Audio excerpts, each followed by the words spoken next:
जो पहली चौपाई है मैं उससे ही शुरुआत करना चाहूंगा। जय हनुमान ज्ञान गुण सागर, जय कपीस तिहु लोक उजागर। जय हनुमान ज्ञान गुण सागर माने क्या? आप अगर समझना चाहते हो कि हनुमान चालीसा में क्या कहा जा रहा है तो उससे पहले आपको समझना पड़ेगा कि हनुमान के आराध्य श्री राम कौन है। तुलसीदास जी से आती है हनुमान चालीसा और संत तुलसीदास से ही पूछ लेते हैं कि कौन है श्री राम। राम ब्रह्म परमार्थ रूपा, अविगत अलख अनादि अनूपा। लो एक नहीं 4 तरीकों से बताए देते हैं और आगे अभी और बता देंगे। अविगत माने जैसा पहले कोई हुआ नहीं, जो कभी बीत नहीं जाता, जिसका ना कोई गत है ना कोई आगत है, माने जो काल की धारा से परे है। अविगत, अविगत काल की धारा से परे माने मनुष्य तो नहीं हो सकते ना। कोई मनुष्य होता है क्या काल की धारा से परे? कोई भी भौतिक विषय होता है क्या काल की धारा से परे? अविगत हो सकता है कोई भी भौतिक विषय? पूरी प्रकृति, पूरे ब्रह्मांड में कोई भी कुछ भी अविगत हो सकता है क्या? तो रामचरितमानस के रचयिता ही स्वयं बताई दे रहे हैं कि वो किसकी बात कर रहे हैं। देखिए, बच्चों को और अल्पज्ञों को धर्म की धारा में प्रवेश मात्र दिलाने के लिए कई बार थोड़ा सगुण रूप से चर्चा करनी पड़ती है, क्योंकि हम होते ही ऐसे हैं ना। हमारी इंद्रियां क्या देखती हैं? गुण ही तो देखती हैं। इंद्रियां प्रकृति को देखती हैं और प्रकृति त्रिगुणात्मक है, तो इंद्रियां तो गुण ही देख सकती हैं। तो किसी का अगर धर्म में प्रवेश कराना है तो उससे सगुण चर्चा करो। उसको ऐसे बताओ जैसे राम कोई देहधारी थे, ठीक है? उससे लाभ होता है, उससे मुझे भी लाभ हुआ। लेकिन जो समझ सकते हैं उनके लिए संतों ने साफ बता दिया है कि हम वही बात कह रहे हैं जो ऋषियों ने कही थी। ऋषि निर्गुण ब्रह्म के खोजी और उपासक रहे हैं और संतों ने भी स्पष्ट कर दिया है कि हाँ। तो राम ब्रह्म परमार्थ रूपा, अविगत अलख अनादि अनूपा। अलख माने जिसको लक्ष्य नहीं किया जा सकता, माने मन जिसका विचार ही नहीं कर सकता। लखना, लक्ष्य करना।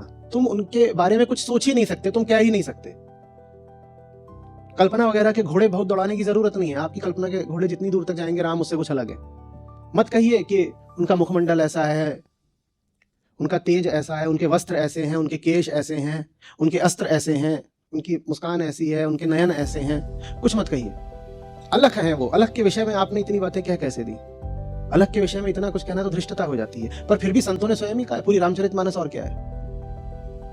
अलख का तो चरित्र भी नहीं हो सकता, पर राम का तो चरित्र स्वयं तुलसीदास ने खूब बखाना है। वो किनके लिए होता है? उनके लिए होता है जो अभी बहुत आरंभिक अवस्था में, मैंने कहा बालकों के लिए और अल्पज्ञों के लिए। वो सब बातें उनके लिए होती हैं। वरना तो स्वयं तुलसीदास ही बता रहे हैं अनादि, जिनकी कोई शुरुआत नहीं हो सकती। कोई व्यक्ति ऐसा है जो अनादि हो सकता हो? हर व्यक्ति की कभी ना कभी शुरुआत तो होती है ना। जिसको आप बोलते हो देह ने जन्म ले लिया, जिसको आप कहते हो ना देह ने जन्म ले लिया, हर व्यक्ति की तो शुरुआत होती है। राम को कह रहे हो अनादि है, उन्होंने कभी नहीं जन्म लिया। अनूपा, जिनको कोई उपमा नहीं दी जा सकती। शब्द जिनको किसी उपाधि से विभूषित नहीं कर सकते, माने शब्द जिनको पकड़ ही नहीं सकते, उसे कहते हैं अनूप। मन जिसका खाका नहीं खींच सकता, उसको कहते हैं अनूप। तो अविगत अलख अनादि अनूपा, वो है राम। जब हम राम को समझ पाएंगे तो हम हनुमान को फिर समझ पाना हमारे लिए अपेक्षित है, थोड़ा आसान हो जाएगा। सकल विकार रहित गद भेदा। सकल विकार, विकार माने गुण दोष। विकारों से रहित माने उससे रहित जहां गुण दोष होते हैं। गुण दोष सारे कहां पाए जाते हैं? प्रकृति में।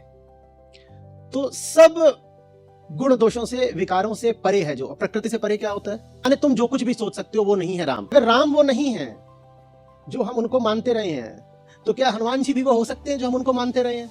कि कौन समझेगा हनुमान को जो समझा नहीं राम को?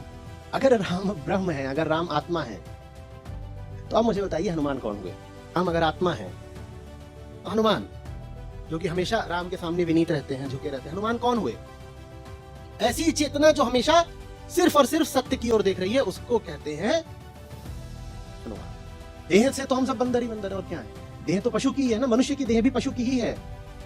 देह भले ही पशु की हो, लेकिन चेतना ऐसी हो जो कहे मुझे पशु नहीं रहना, मुझे राम से प्रेम। तो हनुमान जी प्रतीक हुए उस चेतना के जो पशु की देह में कैद रहकर भी विद्रोही है, जिसने पशु की देह को माने प्रकृति को एक तरह से जीत लिया है और कह रही है देह होगी जैसी, जन्म मिला होगा किसी भी रूप में,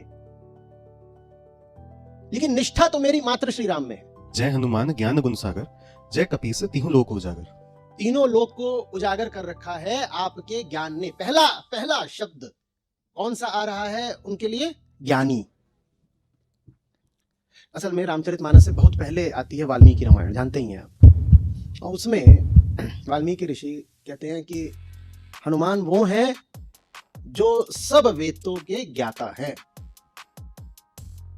तो हनुमान जी का आरंभिक निरूपण ही हुआ है ज्ञानी के रूप में। कौन है हनुमान? ज्ञानी। ज्ञानी हनुमान वो हैं जिनकी चेतना ज्ञान के माध्यम से अपने अहम को विलोपित कर चुकी है। यह पहली चौपाई का अर्थ हुआ।